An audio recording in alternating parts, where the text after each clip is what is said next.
A gente está numa ciranda sem fim. Eu falei sobre isso ontem aqui na live exclusiva para membros. Quem não é membro, seja membro. Mas pegando aqui só um pontinho aqui rápido. O Brasil e o movimento bolsonarista entrou numa encruzilhada que não tem saída. O futuro do bolsonarismo não tem outro, tá, pessoal? Não é, aqui não é, o Fernando ele tem uma teoria, o Fernando ele tem um chute. Não, não é. Isso aqui é questão óbvia, gente. Estuda a história, porra. Estuda o passado da tua espécie que você entende o que a gente faz. Estude a política, estude a história política como acontece.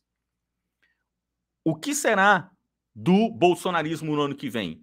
O bolsonarismo, obrigatoriamente, ele não tem opção. O bolsonarismo, obrigatoriamente, ele terá de se submeter à direita verdadeira do Brasil, que é uma bosta. Que é essa direita PFL. É a direita PFL. É a direita MDB Democratas.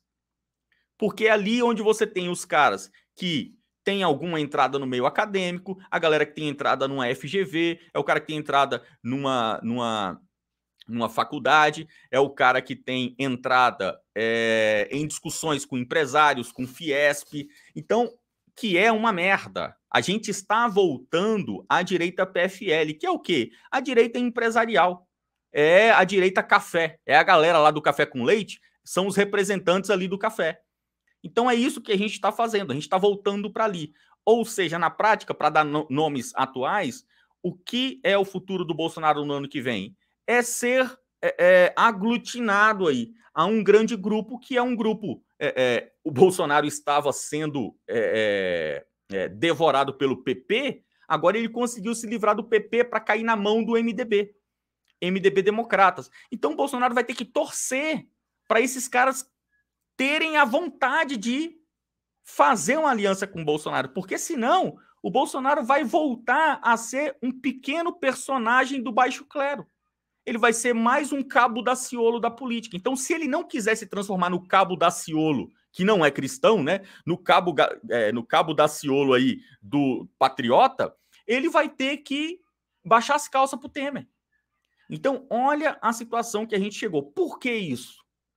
Porque o próprio Bolsonaro, com toda a sua burrice, que é muito grande, é algo realmente impressionante, o Bolsonaro conseguiu fazer com que toda a direita, governo e militância, e até aquilo que poderia ser uma intelectualidade da direita, o Bolsonaro fez com que tudo isso entrasse numa esfera do silêncio, numa espiral do silêncio. E essa espiral do silêncio é uma merda, porque ela prende todo mundo, até o Bolsonaro. Veja aí, quando o Bolsonaro quer falar alguma coisa para a direita, ele fala? Não. Ele vai lá e chama a Soraya Tronic. Por que o Bolsonaro não fala isso?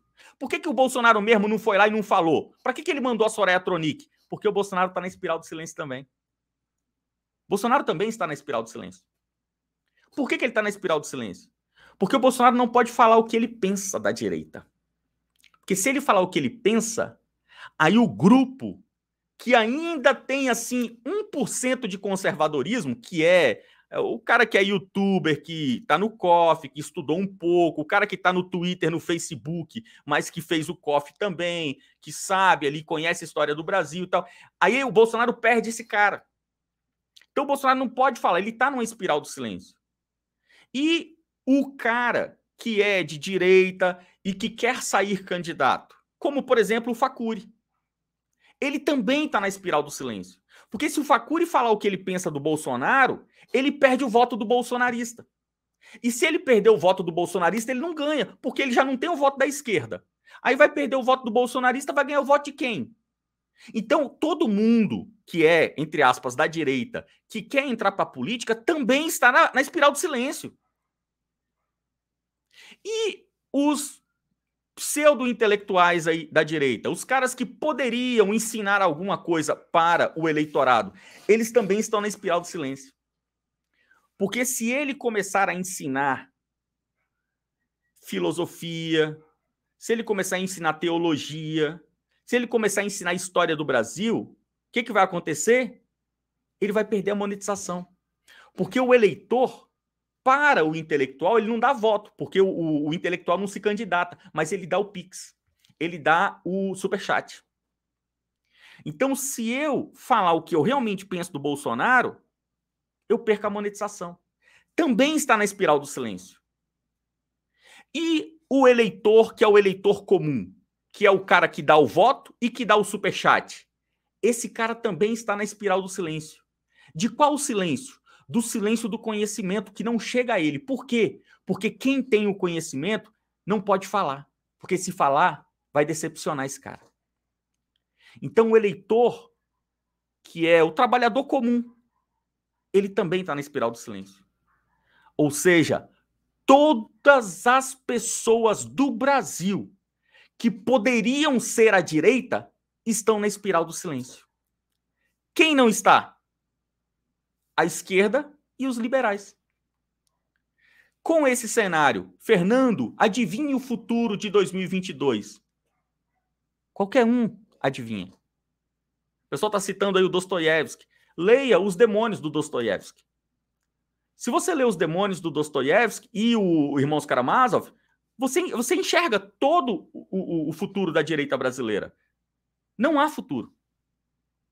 A direita já acabou. A direita já acabou.